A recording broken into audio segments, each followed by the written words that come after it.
Bueno, bienvenidos a un episodio más de esta serie llamada Muerte y Resurrección. Y las últimas dos sesiones o los últimos dos episodios, tuvimos como invitado al mayor Juan Carrera. Con él estuvimos revisando el trasfondo de las diferentes culturas y la percepción y concepción que ellos tenían acerca de la muerte y resurrección. Vimos un poquito las culturas egipcias, mesopotámicas, persas, revisamos también las culturas greco-romanas y también estuvimos viendo algo de estas sectas religiosas que ya estaban en el tiempo de Jesús operando, los fariseos, los saduceos, y también cómo ellos recibían este concepto de muerte y resurrección. Así que bienvenidos a este tercer episodio, donde culminamos nuestra exploración sobre el concepto de muerte y de resurrección a lo largo de la historia de diferentes culturas, como he dicho. Pero hoy nos centraremos en el evento más trascendental para la fe cristiana. ¿Cuál creen que es? La resurrección de Jesucristo. Y hoy vamos a explorar por qué la resurrección de Jesús fue y sigue siendo tan revolucionaria como el evento que cambió el curso de la historia. Este evento sigue impactando la vida de millones y millones de personas alrededor del mundo. Y para eso hemos invitado al teniente Gonzalo Reyes, que está con nosotros. ¿Cómo está, teniente? Muy bien, muchas gracias. Para mí es un privilegio poder estar compartiendo también en este tiempo junto a usted, mayor. Agradezco a Dios por esta hermosa oportunidad. Bienvenido, bienvenido, teniente, y vamos a estar conversando un poquito acerca de este tercer episodio, la resurrección del Hijo de Dios. Y podríamos decir, una de las leyes de la termodinámica es justamente esto que el cuerpo se va desgastando conforme pasa el tiempo, ¿no? Es decir, incluso una de las leyes dice que el universo también se desgasta. Y dentro de ese desgaste que sufren los cuerpos, es inevitable pensar en que nuestros días están contados y llegarán nuestros días a su final. Así que la resurrección de Jesús es el fundamento de la fe cristiana y Pablo lo escribió a los Corintios y dice en 1 Corintios 15:14: si Cristo no ha resucitado, vana es entonces nuestra predicación y vana es también nuestra fe. Teniente Gonzalo, ¿qué hace que la resurrección de Jesús sea tan revolucionaria? Sí, es como el concepto que usted mencionaba acerca de estas leyes que rigen todo. Eh, el temor a la muerte, el miedo al desgaste que nosotros vemos, eh, hace que la resurrección de Jesús marque algo trascendental, sea totalmente revolucionaria, algo nuevo en un concepto. Estamos hablando de una cultura distinta hace 2000 años y Mm. tenemos que entender, tenemos que situarnos. Yo cuando converso siempre acerca de estos conceptos bíblicos es que tenemos que transportarnos a la cultura que tenían ellos, el pensamiento, la revelación también que era distinta a la que tenemos hoy en día. Debemos entender, debemos situarnos y comprender las diferencias, ¿cierto? Que Mm. pueden tener algunos mitos y creencias acerca de esta resurrección en culturas antiguas, con pensamientos distintos, que sin duda no han cambiado. Por ahí de repente también escuchamos hoy en día acerca de la muerte, qué pasa con las personas. El otro día conversaba una persona y me decía, me vino a visitar mi abuelita, por ahí Mm. también como que nos sostenemos en esas cosas y de repente nos apartamos de la verdad también. Hay una serie de mitos todavía, ¿no?, sobre el tema de la muerte. Y a veces dentro de la iglesia, a veces dentro Claro de que la sí. iglesia también hay, de repente hay hermanos que comentan y se me vino a visitar tal persona o simplemente no querer que la persona muera. Decir, oh, por favor, oren por la persona y a veces le tenemos tanto temor a la muerte y Jesús nos demuestra que es el principio. o es el comienzo, ¿cierto?, de algo distinto, algo hermoso. La resurrección de Jesús es un evento histórico, un evento comprobable. Nosotros podemos leer la Escritura. Usted citaba mayor en Primera de Corintios, capítulo 15. Y este pasaje dice que Jesús fue visto primeramente por Cefas, dice Pablo, que era Pedro, después por los otros 12, después dice que se le apareció a 500 hermanos. Y entonces nosotros vemos que este es algo que no es de un grupo pequeño, no es un grupo selecto, sino que fue a muchos más. Y dice que muchos de ellos aún viven. Cuando Pablo estaba escribiendo esta carta, muchos de ellos estaban vivos. Pablo también conversó con ellos. Y después dice que se le apareció a Jacobo. Y después de todo, ¿cierto?, al último, a él, como un abortivo, se declara él. También lo confirma él y lo pone en este estatus apostólico. La historia mayor también nos habla acerca de esto. La resurrección no es solamente un hecho religioso, porque a lo mejor lo podríamos conversar nosotros como personas creyentes. Y un tema anecdótico, la Biblia se compone de 66 libros. 65 libros fueron escritos para creyentes. Y hay un libro que es escrito para las personas que no creen aún, que fue uno de los últimos en escribir, y fue un evangelio, el Evangelio de Juan. Aporta bastante para esas personas que no creen y aporta también en el concepto histórico y en el concepto legal. Ya había que combatir el gnosticismo de ese tiempo, entonces por ahí nos podemos tomar también acerca de esta resurrección. Yo quiero citar a dos grandes historiadores que no eran necesariamente creyentes, pero sí pudieron ellos, a través de sus estudios, lograr conocer la esencia misma de la resurrección. El primero es el doctor Thomas Arnold, es un catedrático de la historia moderna. Todavía sus libros son tremendamente usados. Él trabajando en la Universidad de Oxford, fue el autor de uno de los libros, de una de las sagas de libros que se llama Historia de Roma o Historia Romana, en 3 volúmenes. Y él escribe en uno de este párrafo, yo lo quiero compartir en esta hora también, para que puedan tomar el peso de lo que piensa la gente, ¿cierto?, también acerca de la resurrección. Él dice así textual: he estado acostumbrado durante muchos años a estudiar las historias de otras épocas y a examinar y sopesar las pruebas de quienes han escrito sobre ellas. Y no conozco ningún hecho en la historia de la humanidad que esté probado por pruebas mejores y más completas de todo tipo para el entendimiento de un investigador justo, que la gran señal que Dios nos ha dado de que Cristo murió y resucitó entre los muertos.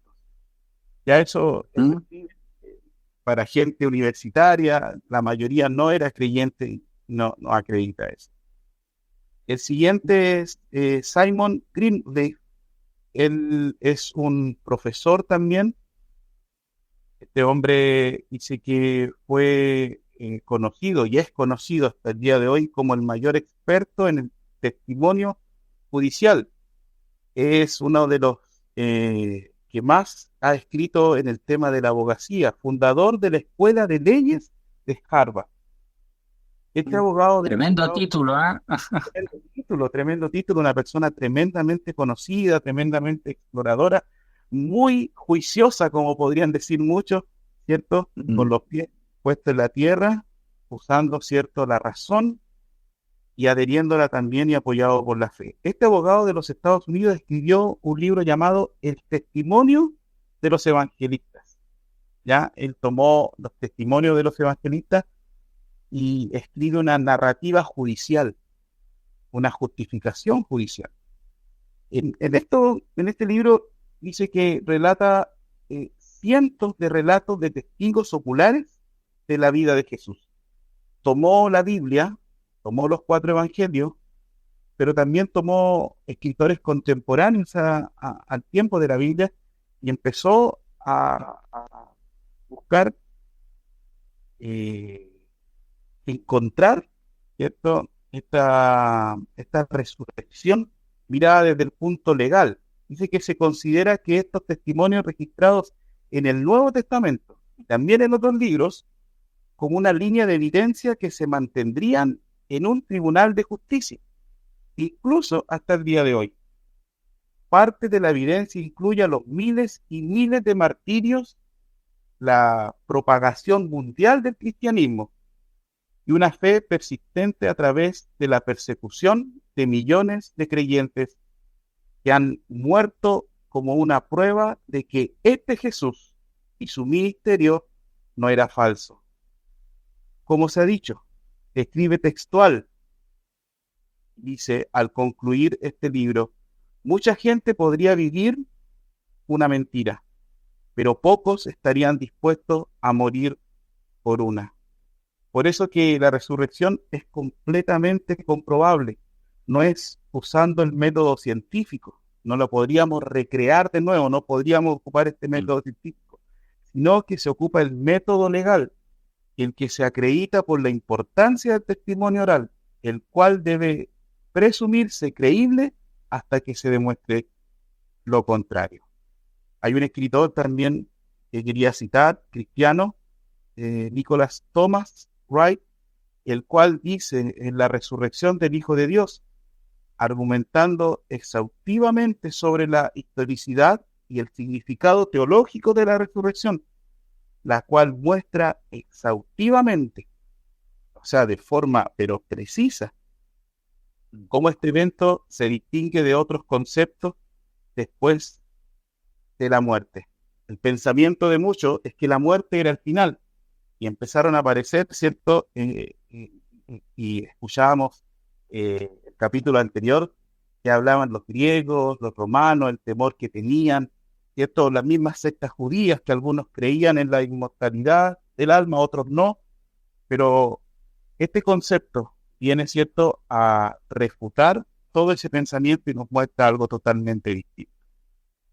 Por eso la importancia de los capítulos anteriores, así que si alguno se conectó a este capítulo, a este podcast del día de hoy, es necesario que se revisen los demás capítulos porque ahí también podemos ver un poquito acerca del pensamiento de las culturas antiguas. No solo el misticismo que había sobre la muerte, sino el desconocimiento también.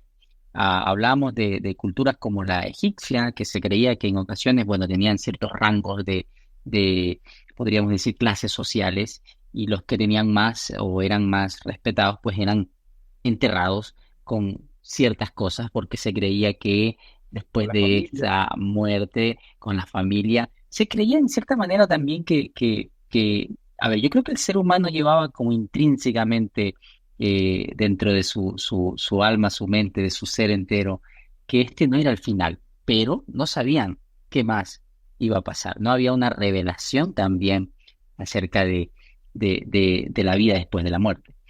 Y además la resurrección de Jesús también introduce justamente lo que usted dice, este concepto de ser revolucionario, porque Jesús viene a decir algo que hasta ese momento yo creo que les voló a la cabeza a más de alguno, y es que él dice, yo voy a hacer todas las cosas nuevas. O sea, este no es el final, yo voy a hacer algo nuevo.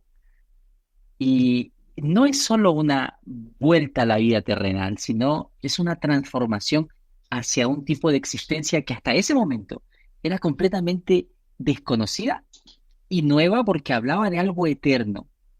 Y esto se refleja en las promesas, o en la promesa que Jesús hace en Juan 14, donde dice, pues yo me voy a preparar un lugar para ustedes.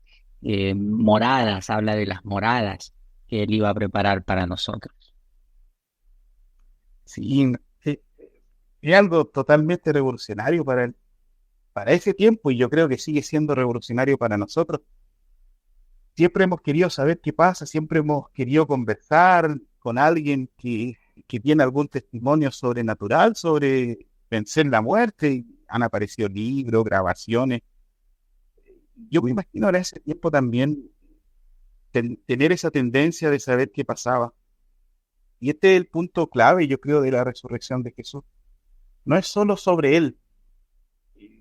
Y aquí hay un punto importante porque cuando nosotros comenzamos a ver la resurrección de una forma distinta, nos damos cuenta que la resurrección no es solamente un suceso, no es un evento, no es algo que pasó.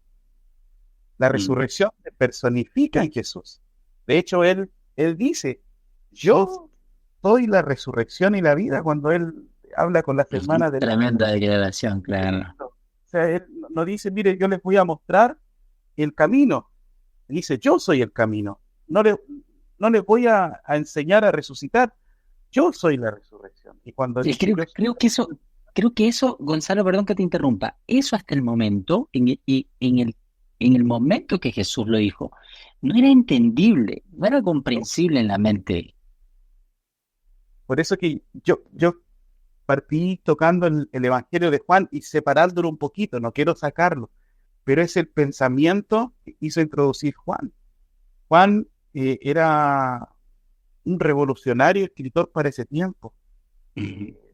Por ahí de repente a mí me dicen, pastor, teniente, ¿qué libro de la Biblia comienzo a leer? Me dijeron que Juan. Y yo digo, no, Juan te va a volar la cabeza. Comienza con Marcos, comienza con Lucas, y por ahí los evangelios te muestran otra perspectiva y después te salta el 8.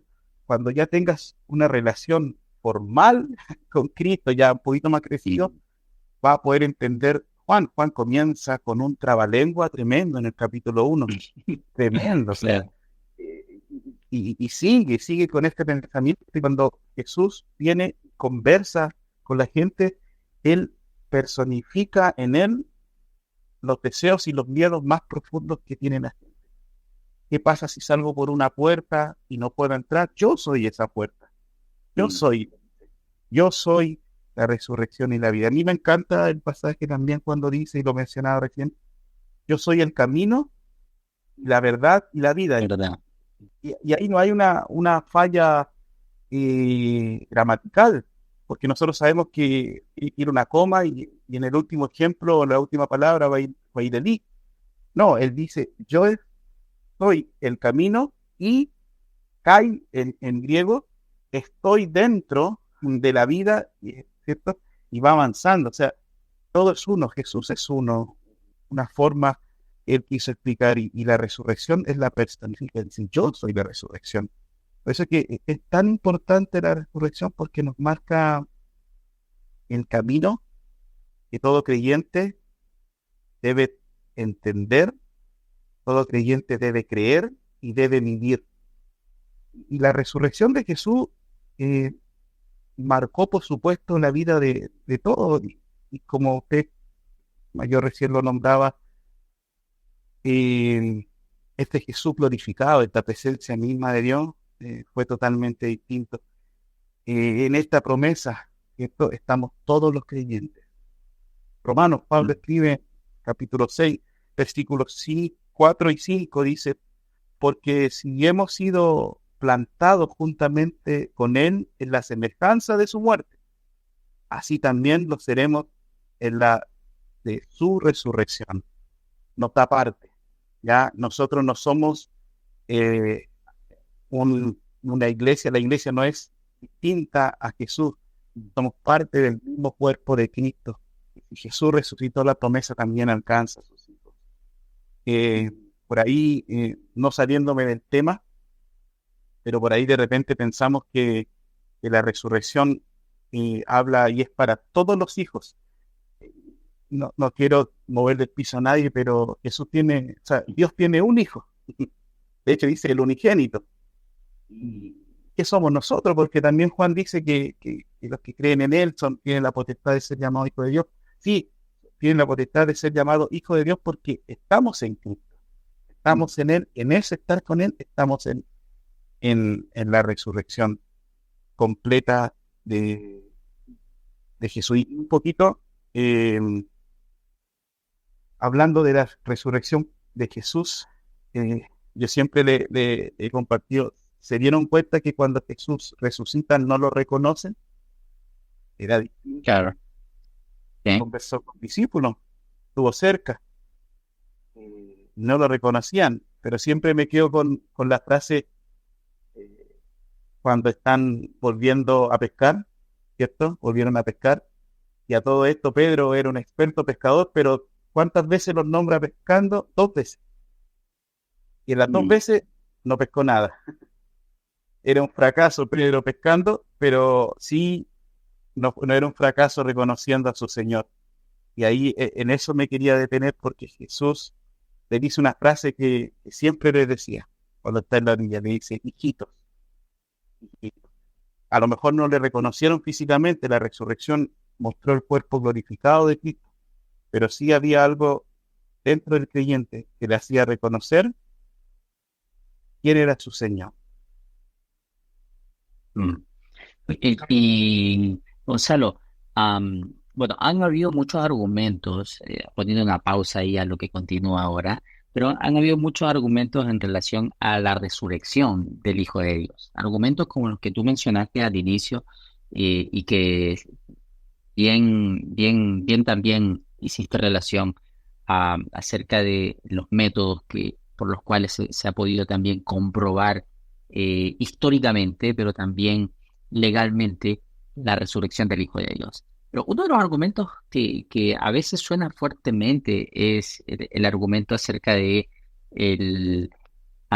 esta catarsis, podríamos decir, psicológica que se creó a raíz de la resurrección, y por ahí el argumento es que alguien escuchó y vio esto y lo contó, y entonces los demás empezaron a relatar también este mismo relato, como cuando sucede en las redes sociales. No sé si en ocasiones transmitimos en las redes sociales y se va el audio, y basta con que uno diga no hay audio, todos los demás empiezan a decir se fue el audio, se fue el audio, empiezan a repetir lo mismo. Entonces, esta catarsis que se creó, qué tan cierta es y en dónde se cae ese argumento? Eh, Se cae por los argumentos sólidos. Mira, hay una parte del encuentro que tiene Jesús, ¿cierto? Resucitado con las mujeres. Van, dice la palabra del Señor, y encuentran a Pedro y a Juan, ¿cierto? El discípulo amado, dice, porque lo está contando en mí. Mm, Ellos corren, ellos corren al, al sepulcro. Pedro sepulcro. dice, ¿cierto? Llega después de Juan, pero Juan no quiso entrar, Pedro entra, y la secuencia, y cuando entran, dice que encontraron los paños que le cubrían, las vendas, ¿cierto? Repartidas fuera ahí, y aparte había un pequeño sudario, era una servilleta, un sudario, que fue tapada su cara, que estaba bien doblado. Y algunos hacen la referencia, ¿cierto? Que si el paño estaba arrugado, el amo había dejado de comer y se Mm, podía levantar la mesa. Y si estaba bien doblado, significa no toquen nada porque voy a volver. Ya por ahí hay una palabra ahí, pero me quiero referir a esto, es que por alguna ahí dijeron que el cuerpo había sido robado, ¿ya? Tenemos que entender que la muerte de Jesús, el cuerpo de Jesús quedó totalmente destrozado, y quedó destrozado, su cara fue tapada con ese paño porque Isaías dice que no daban ganas de mirar, figurado. Mm. figurado totalmente. Entonces, los pañitos que envolvieron a Jesús no era solamente algo solemne, era para sujetar sus carnes, sus extremidades que fueron cercenadas. Mm. Desprender de la cruz a una persona no lo desprendían con el cuidado que nosotros pensamos que sacamos un corchete de una hoja. Ellos tiraban, y si quedaba un trozo de piel, una mano, algo, lo sacaban y lo echaban si era un muerto. Los Hay que romanos eran muy era mercenarios para ese tipo de castigos. Mm. no ha existido asesino más cruel que el soldado romano. Sí, estos pañitos sujetaron la carne que quedó desprendida de Jesús. Entonces, difícilmente alguien se puede robar ese cuerpo y dejar los trapos ahí, ¿me entiendes? Eh, el argumento también de esta catarsis, de decir, oye, este conventilleo, que sí, que no, que se caería porque sería una mentira. La mentira no se puede sostener, nadie va a dar la vida por una mentira, y ellos presenciaron la resurrección de Cristo, fue palpable, no era un fantasma. Cuando viene y y en la revelación de Tomás, Tomás lo ve, lo enfrenta, Tomás le toca la mano, le toca el costado, había carne, pero él ya había roto esta ley y dice que salió, desapareció, pero él volvía a materializarse. eh, es imposible poder sostener esa mentira. Mm, mm. En alguna ocasión escuché que la catarsis era posible hasta cierto número, es decir, que varios de ellos vieron lo mismo, escucharon lo mismo, soñaron lo mismo Claro, días después, pero pues menciona un número ahí específico, ¿ah? este ejercicio, no sé si en alguna liga de jóvenes le tocó jugar al teléfono, era un Claro. juego, que alguien le daba una instrucción al primero y tenía que llegar la misma instrucción al final. Claro, en algún punto la instrucción va bien, pero se pierde. Pasaría lo Se mismo, o sea, distorsiona. Ujú. se distorsiona. Y así también ha sido con estos mitos con otras personas de Aquiles, que su corazón estaba en el talón, Mm. ¿cierto? Entonces eran invenciones, cosas que no eran sostenibles, pero lo de Jesús, cada persona que lo vio contó exactamente lo mismo, esto sin tener referencia, y aún más, Pablo dice que al último, como un abortivo, tiempo después, Mm. le aparece y él puede dar crédito de que lo que había escuchado, lo habían contado, y lo que había aprendido de los hermanos que estaba recién conociendo, era cierto. Mm. Hay Gonzalo, otro, entonces, ¿tienes otro mito de eso? bueno, hay desacreditación de la muerte de Jesús. Ah, Dice que fue un desmayo, o que fue una catalepsia, que no murió completamente y que se recuperó, pero ya eso es eh, desacreditado totalmente por lo que yo decía recién de lo terrible que fue la muerte de Jesús. O sea, no podría haber alguien fingido esa muerte o ujú. haber despertado después y no me alcanzaron a matar. De hecho, el suero que sale del costado es sinónimo de que Jesús estaba muerto, por, y ya su sangre no contenía el color rojo por la falta de oxígeno. La persona que no tiene vida, solamente le puede pasar eso. Que el que estaba vivo o el que se robaron el cuerpo o una psicosis colectiva quedan desacreditados con todos los argumentos bíblicos, históricos y legales. Entonces, ¿cuál es el impacto de la resurrección de Jesús para los cristianos evangélicos hoy? Principalmente para los cristianos evangélicos hoy, porque digo yo, lo vengo sosteniendo desde hace tiempo ya, que mira, todavía en el mundo entero tenemos estos días que todavía los seguimos reconociendo como Semana Santa, am, pero que llegará el día en que esta Semana Santa ya no tendrá por nombre o estos días ya no serán celebrados o recordados como Semana Santa, porque bueno, dicho sea de paso, hay no sé si llamarle conspiración, pero hay, hay una serie de personas que todo lo que tiene que ver con el tema religioso, con el tema de Dios, de Jesús, está siendo desacreditado. Cada vez estos temas que hacen alusión a Dios, a la presencia de Dios o algo que sucedió realmente, están desapareciendo de cualquier calendario. Y lo más probable es que en algún momento esta Semana Santa desaparezca también, pero todavía lo tenemos entre nosotros. Y como lo tenemos, el mundo se paraliza, el mundo entero se paraliza estos días, creyentes y no creyentes, porque mantenemos el tema de recordamos o celebramos para los creyentes también la resurrección del Hijo de Dios. Pero el impacto que esto ha tenido, que tiene, que quizás puede tener para las generaciones futuras, ¿cuál crees tú que ha sido eso? El impacto yo creo que como creyente que nos ofrece una esperanza tangible, algo concreto, algo donde yo puedo pisar, nos sostiene. Sin duda, como dice usted mayor, con los años va a ser más difícil. Nosotros lo notamos. Eso, vamos a tener persecución. Y si no tenemos persecución, tenemos que preocuparnos. Si está todo fácil, quiere decir que no estamos en el camino correcto. Pero sí, para el creyente tenemos una esperanza, que es Cristo, Cristo resucitado. Pablo dice, y no en vano van a nuestra fe. Y no solo esperamos en este tema espiritual después de la muerte, sino en una resurrección corporal. Ya eso es lo que nosotros sostenemos, que seremos resucitados, así como Jesús fue resucitado. Ya los tiempos escatológicos no los conocemos, lo miramos como espejo ahora nosotros. Un día veremos claramente cómo nosotros también podemos ver cara a cara atrás. Esta esperanza de resurrección, estoy seguro que va a cambiar, ¿cierto?, cómo nosotros enfrentemos nuestra vida. No quiere decir que amemos la muerte. Pablo dice ahí que estoy entre que me muero, ¿cierto? Prefiero o vivir, pero prefiero mantenerme en vida por ustedes, ¿cierto? Pero si por mí fuera, dice Pablo, yo lo estoy Me parafraseando, conviene. me conviene estar con el Señor, pero no podemos tampoco bajar de perfil a la muerte y al sufrimiento, ¿cierto? La mortalidad es un hecho que va a marca la vida, pero sí en esa muerte y en eso nosotros nos sostenemos como cristianos, como Oye, esa las base. estadísticas dicen que 10 de cada 10 personas mueren. Así que todos La tenemos que ley que enfrentar conversaba, algún día.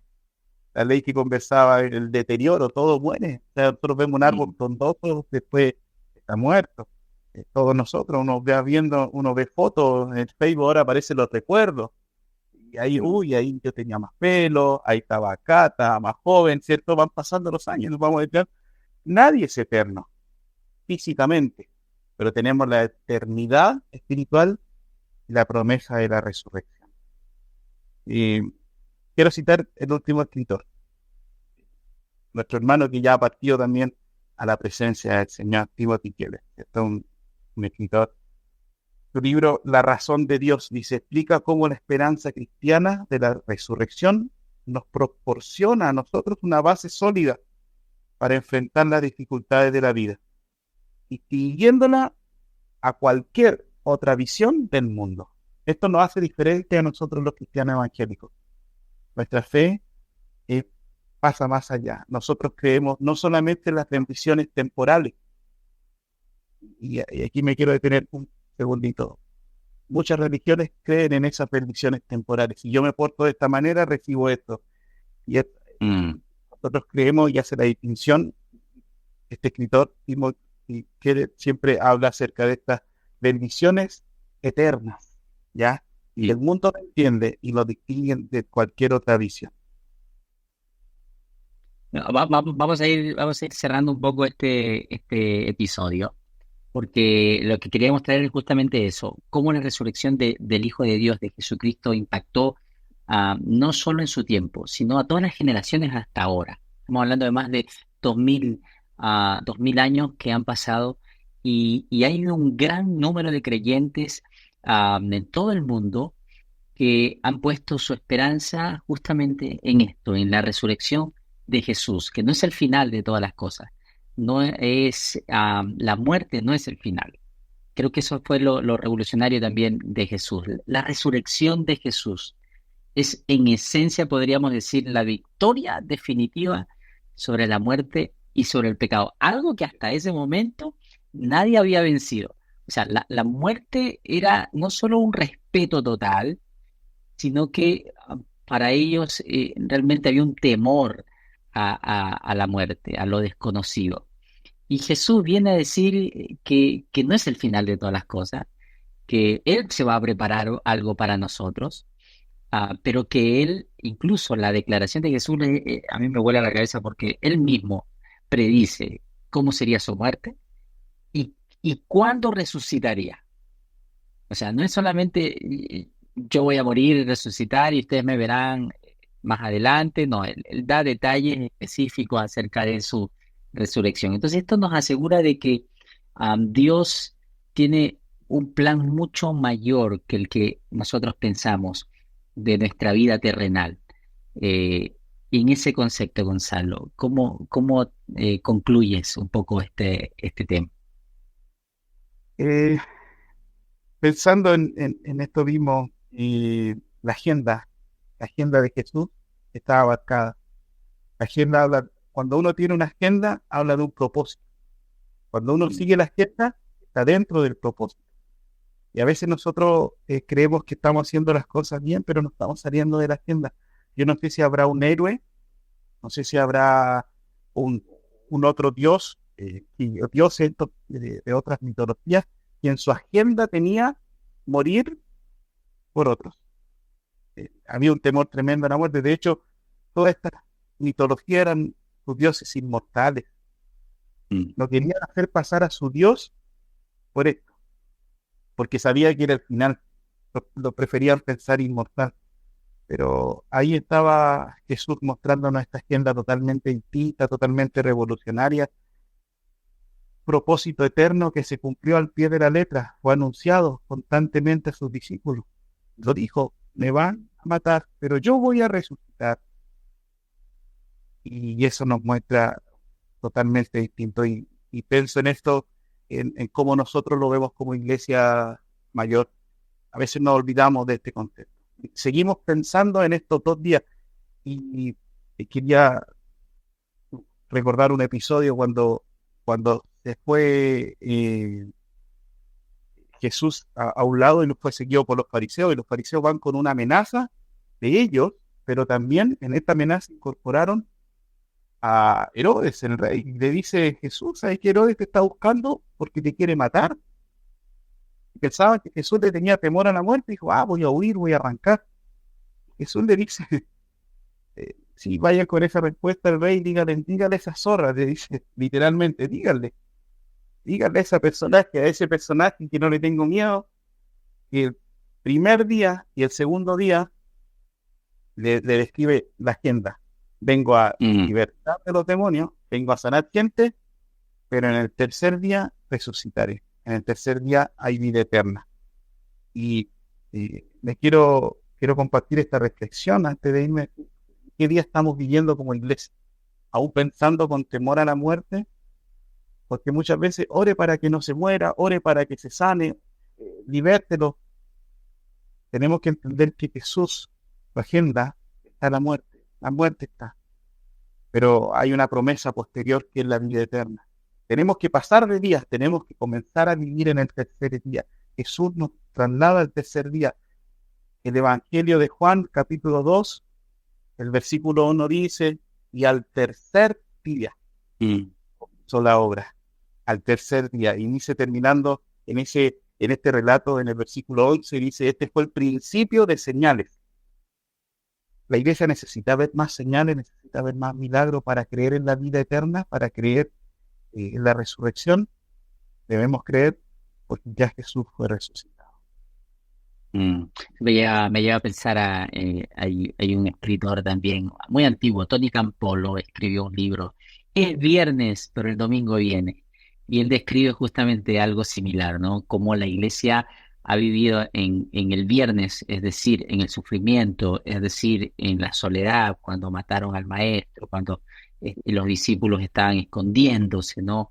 Vivían ahí en viernes, pero olvidaron la promesa del domingo. Olvidaron la promesa del tercer día, de que iba a hacer todas las cosas nuevas. Bueno, muchas gracias a Teniente Gonzalo por este tiempo maravilloso que hemos pasado. Esperemos que este episodio les haya ayudado a muchos hermanos en la fe a profundizar su comprensión, pero también el aprecio por la resurrección de Jesús y el significado que ésta tiene en nuestras vidas. Es sin duda un fundamento de nuestra fe, pero también es la fuente de nuestra esperanza. Es ahí donde hemos depositado también la esperanza de la vida eterna con Jesús. Así que gracias por acompañarnos en este viaje a través de las culturas, a través de la historia, de las escrituras. La verdad que ha sido un tiempo bastante edificante. Teniente, muchas gracias y nos vemos en una próxima ocasión. Así es. Bendiciones, saludos a todos. Bendiciones.